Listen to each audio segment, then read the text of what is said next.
Welcome back to the Lakers Takes podcast. This is episode 6.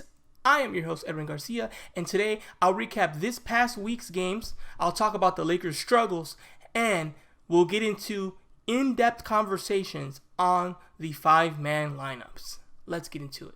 I'm not going to sugarcoat anything. This was a rough week. This was a rough week for the Lakers. So let's get in there and talk about it. So the first game of the week was Lakers versus Rockets on Tuesday. Fun fact, I went to the game. It was my very first in-person Lakers game. I've never gone to Staples Center. I just moved to LA a couple years ago. And with the pandemic and everything, I haven't really had a chance to go to a game. I finally went to a game. It was amazing. It was awesome. Staples Center is great.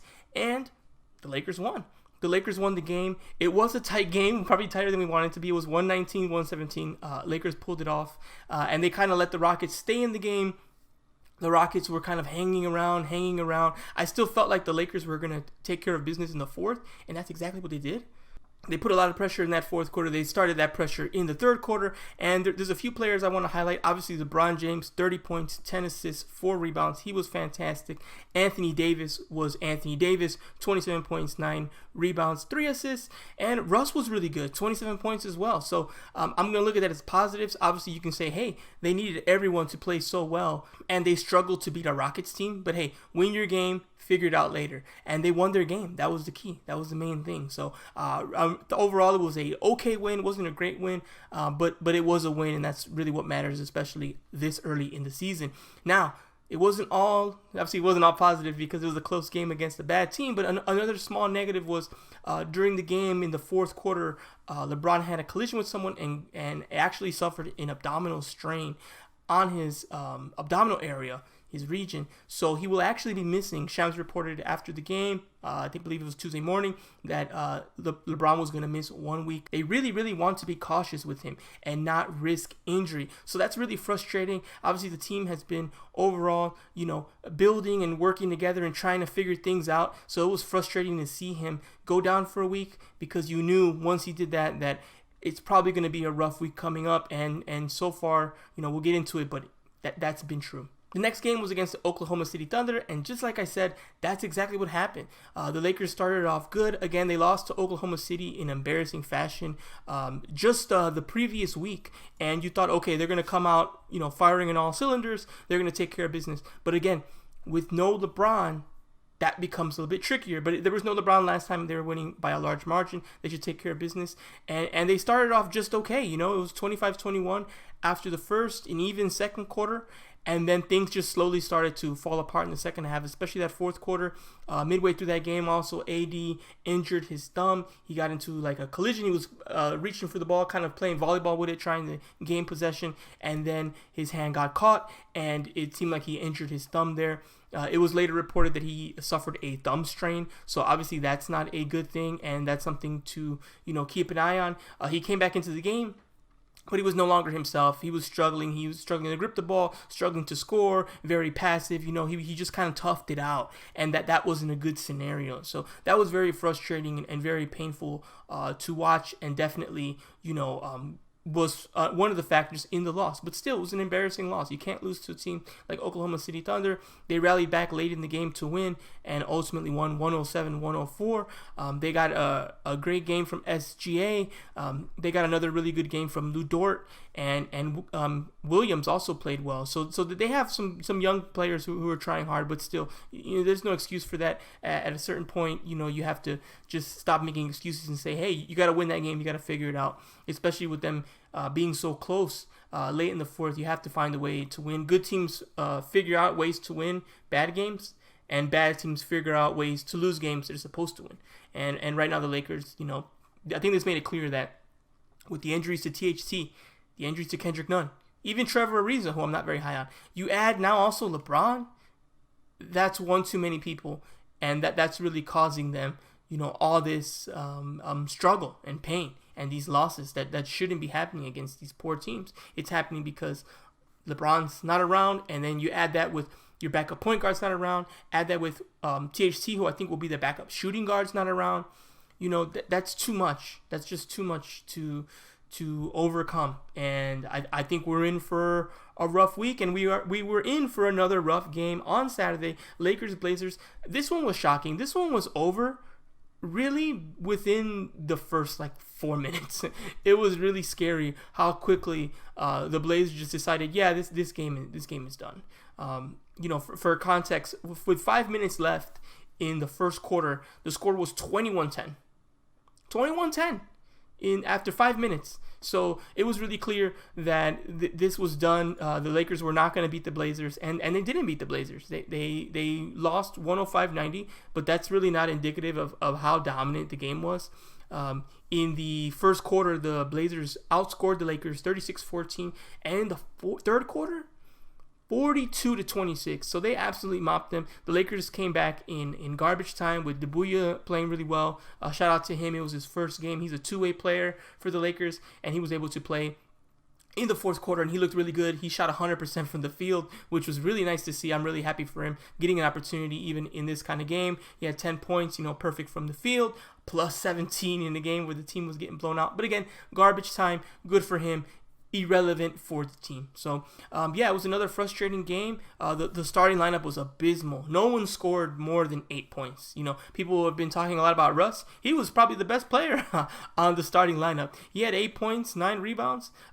He led the team, the starting lineup, he led them in points. He led the starting lineup in rebounds, tied with DJ, and he had a very bad game, which shows you just how bad the entire team was, that could happen. So, a frustrating game. No one really played well, and the team really struggled to get anything going offensively. They struggled to stay on track defensively. They let the team just kind of, they were ran out of the gym, right? Dame Dollar had 25 points. He finally got his shot back. He was looking great. Again, I never worry about a player like Dame. Doesn't matter if he had a bad week or 2 weeks, because he's Dame. I've seen him play his whole career. He's amazing. I'm going to guess he will be amazing this year, because he's amazing every year. So, not surprised. It's a shame it happened against the Lakers, but honestly, I'm not surprised by that, because that's he's Dame. He's gonna get his, and it happened to be against the Lakers. Another negative was, again, midway through the first quarter, AD just left. He apparently was having stomach pains and throwing up a lot prior to the game, and that, along with his right thumb sprain, it seemed like he just wanted to tough it out and see if he could do it. So he went out there, and it didn't, work out. Midway through that game, he left. He didn't come back. He had some kind of stomach flu or bug. And yeah, you just again, 2 games where the Lakers looked bad without LeBron, where AD does not play, really well in either one, and mainly due to some kind of injury and illness, which is weird. So, that's what it's been like for AD, and we'll have to, hope that he gets a good week this week, because they're really going to need him if they're going to win anything at all. To be honest, the state of the Lakers right now is terrible. I expect them to continue to struggle. Without LeBron, it's just too much to ask. Maybe let me get back 2 or 3 of the players out right now at least, and then maybe we can have a conversation. But without LeBron, just forget about it. This team's going to lose every game. And if they surprise me with an incredible Russ game, or if AD decides I'm going to dominate and score 40, amazing, I'll take it. But right now, it's just not going to happen. So that's where I'm at mentally. That's what I'm thinking for this week, and I highly recommend you come with that kind of perspective, because you're probably not going to see great basketball. And if you do, hey, cherry on top, ice cream, dessert, awesome, great that the Lakers were able to get some wins without LeBron. But right now, I just don't expect this team to. All right, so a lot has been discussed about the 5-man lineups and who the best 5 are, how this 5 works against this 5. Obviously, with LeBron missing, he's such a core part that it's hard to have this conversation without some more data of LeBron playing with this team. But I do want to go through a few of them, because I think it's important. I want to talk about some of these 5-man lineups, why we see them, what makes them work and what makes them not work, and kind of dig into it. So I'm really excited to do that, and I'd like to do that now. Okay, so the number one 5-man lineup we've seen is Russell Westbrook, Kent Bazemore, LeBron James, Anthony Davis, and DeAndre Jordan. That's been the starting 5 since everyone who has been healthy has been healthy. In other words, every game this regular season, because THT and Nunn and Ariza have not played. So with the roster currently set up, that's the starting 5 we've seen more than any other lineup. They've played the most minutes, and there's a couple positives to this lineup. I really don't like it. I think most of Lakers Nation doesn't. And I want to talk about some of those things. So the positive of this lineup is it's one that Vogel and it seems like the players are happy with. So Vogel's happy with it because he has a defensive mindset, right? Where he could have it. You have LeBron and DJ LeBron and AD who are good defensive players. You have Kent Bazemore who Frank Vogel has vocally talked about being a good defensive player that he likes. And then that gives you, the identity of the coach as much as you can have it with this current team. So that's a positive there. Other aspect is DeAndre Jordan starting at the 5. Although I don't like it and most of Lakers Nation doesn't like it, I do understand the logic of it. And the logic is that DJ starting at the 5 means you have Dwight coming off the bench, who's a powerhouse, great big to have coming off the bench, and it gives AD the ability to not start at the 5, which we know he doesn't like to do. We've said it repeatedly. He doesn't like to do it. He's been very vocal. Do not believe him when he says, I'll play the 5 when I need to. I mean, he's telling the truth. He will. But he doesn't think a game 11 in November is that moment. He's talking about like playoffs, must-win games, that kind of thing. If it is not that, he's not starting at the 5. That's how, or someone's not injured. If everyone's cool, that's what DJ was brought in for. He was brought in to play the 5 so AD can save a few minutes off of his 5 time. He doesn't want to play it. He just doesn't. I don't know how many times I have to say it. He doesn't want to play it. He does play it, and he will play it. And when it matters, he will play it. But on a day-to-day, game-to-game, he's going to avoid it as much as possible. If that were not true, DJ wouldn't have been signed, and AD would be your starting center. That's it. He would be your starting center. And sometimes Dwight Howard would come in, and then AD would shift to the 4. It would be opposite. It'd be mainly 5 minutes shift to the 4 instead of mainly 4 minutes shift to the 5. So that's how you know it's not what he wants to do. So having DJ on the court allows AD to be happy and allows the team to be a little more defensive minded with Baze, LeBron, and AD, and kind of gives them the big 3 as well, with Russ also being in lineup. So I think that's why you see this lineup so much. I don't like it. The stats don't look good for this lineup. They have a negative on their plus minus. They don't play well. They don't start games off well. They typically end up in a deficit of some sort when they play this lineup. So not good from the lineup you play the most, but I understand Vogel's logic with it, even if I disagree. Other lineup I want to highlight is the Russell Westbrook, Kent Bazemore, LeBron James, Anthony Davis, Avery Bradley lineup. We've seen this one come out and get its minutes up and its possessions up and even start a game when Dwight was out with his neck strain issues. That way you still have a big coming off the bench in DJ.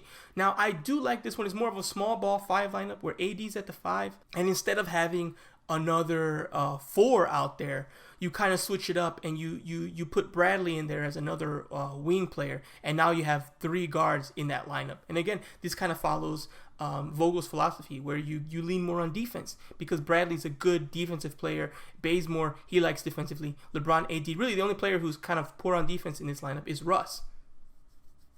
And you have to have Russ starting games. You have to have Russ playing with LeBron and AD as much as possible. So this lineup makes sense for that reasons. That's what makes this lineup good. Really, the only problem I have with this lineup is it's really guard heavy with Bradley, Baze, and Russ. I think that's where the negative is. Those 3 on the court at the same time, I feel like it's too many chefs in the kitchen. I'm not the biggest Bazemore fan, so I think taking him out would be fine. Can Russ and Bradley as your 2 guards work well? That's the question. And then if you take out Baze, who do you put in? Do you put in someone like Melo at the 4, and then is the team too big, too slow? That's not maybe what Vogel wants to do. So those are kind of the issues there with that lineup. But I definitely like this lineup more than the main 5-man lineup, the starting 5 lineup we've seen.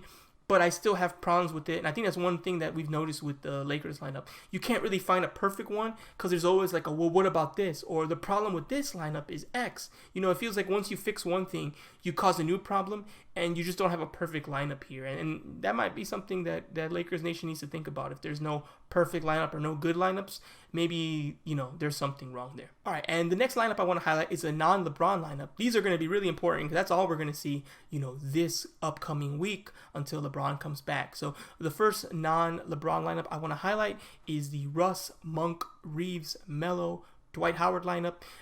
What I like about this lineup is you got Dwight Howard, who's I think is your best 5, not counting AD. You got Melo, who's an incredible 4. He's been great as a catch and shoot player this year. He's been amazing, so that's pretty good. And then you have Reeves, who's like a young, really young player, rookie player, who's trying hard and definitely giving you 100% effort defensively. But then you got a little bit of offense with Monk, who's not a defensive player, but can be a scoring threat. And then Russ, he's the powerhouse that he is. I do like this lineup a lot. I don't like having Reeves start or just play significant minutes like that in an important lineup like that. But I do like this lineup. This is like a good, maybe even bench unit lineup. When LeBron does come back, you can still totally run this lineup. And maybe you can run it even more now that he's gone, for the next couple of games. So I do like this lineup more. I'm a little bit more positive on it. It's probably the one I like more than the previous two we've just highlighted. The other five-man lineup that doesn't include LeBron I want to mention is the one that started the previous game, and that's Russ, Bradley, Bays, AD, DJ. So again, this is a lineup keeping in mind LeBron not playing. So with LeBron not playing, this still keeps the core of the team the same, right? You have DeAndre Jordan starting at the 5. You have AD at the 4. You have Bazemore, Bradley, and Russ. Again, this line is very similar to the small ball lineup. The only thing is you took out LeBron and you added DeAndre Jordan. So the things about this lineup that are good is, again, you go more towards defense. You got Bradley, you got Bays, those are defending guards. AD, he's going to give you 100%. And then you have the luxury of DeAndre Jordan is there, so AD isn't to play the 5. And again, you want Russ to be in some of these heavy minutes played lineups as possible. So overall, I do like this lineup. Again, I'm not the biggest Bazemore fan, so that's my issue with the lineup. I'm definitely not a DeAndre Jordan fan, so that's another issue with the lineup. But I think this lineup's solid. Maybe you take out DJ and you put Dwight Howard in there, and maybe instead of Bays, you put maybe Melo in there. That doesn't work. Nah, not Melo, actually. See, that's exactly, you just, because then you have AD. I don't think you want AD and Melo at the same time, except for another lineup that I have. So yeah, the issue is how do you replace Bays? I kind of don't like those 3 guard ones. But again, as you can see, even I struggle with coming up with solutions that really make sense. Okay, next I want to kind of highlight 2 lineups that we really haven't seen that I think would work really well. So I want to highlight those and kind of talk about what I like about those lineups and maybe even potential weaknesses that lineup has. So a lineup I really like is Russ, Monk, LeBron, Melo, AD. Now I think this is your juggernaut, all stacked, best players, best lineup here. Why? Well, obviously you got Russ, who's your best point guard, your starting point guard. You got Monk, who can be a bucket, right? You got LeBron James, who's LeBron James. You need to have him there. You have Melo at the 4, and then you have AD at the 5, who's your best center when he's playing that position. So I feel like this is a really, really good lineup.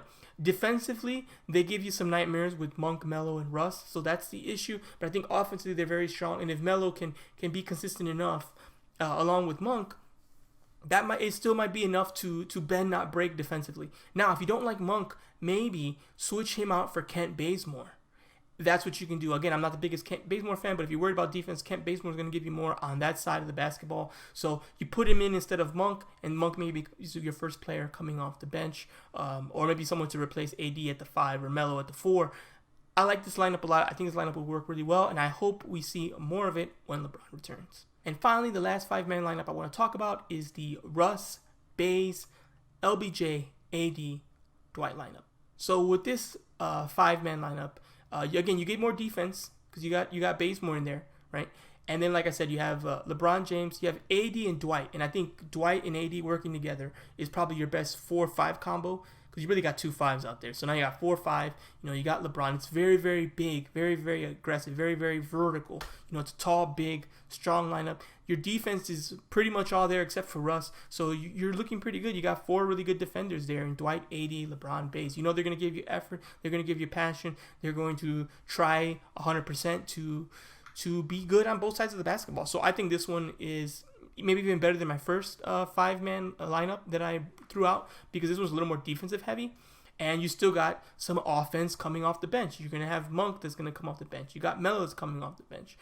So I really like this lineup, and I hope we see more of these two, because I think they can really help the team once LeBron returns. All right, so there's the segment on the 5-man lineups. Hopefully you enjoyed that. I'm going to have an article that goes even further in depth on this on Lakers-Takes.com this week. So be on the lookout for that. It's going to have some of the information that I just talked about here, but it's going to give a little bit more data and kind of dig into each lineup just a little bit more. So I'm really looking forward to it. And I really hope you check it out. I have a different concept where it's going to go the good, the bad, the ugly about every lineup and kind of try to talk about the things that make that lineup good and bad and maybe even ugly sometimes. So hopefully you enjoy that, and make sure you're checking out Lakers-Takes.com because I have some really good insights there. All right, so now we're going to the final segment. Let's talk about the upcoming games. Boy, oh boy, there's a lot of basketball if you include Sunday, which we do because this is a Monday podcast. So let's get right into it. So we got Hornets Lakers on Monday at 7:30. So that's the first game this week.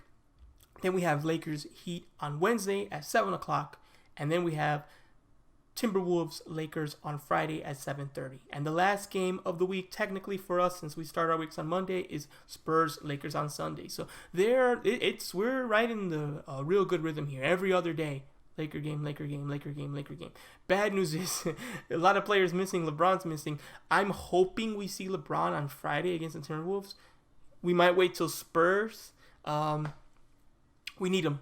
I don't think we win games without him. So we really need him out there. I really hope he's going to be out there because the team's right now 5-5, and I really don't want to see this team go 5-8, 5-9. It's going to be ugly. I think, again, I'm not going to panic. I said you wait until 21 games before you really start to think about where they're at, and that's what I'm going to do. I'm going to stick to my word. 21 games. Let's hope the team gets healthy. And really, for me, it's mainly LeBron. If LeBron gets healthy, the team wins games at least. And then we'll wait for THT and Nunn to come back and then really see what the team has. So it's adding those pieces. But without LeBron, you see what happens. The team is 1-3 without him. They're 1-3.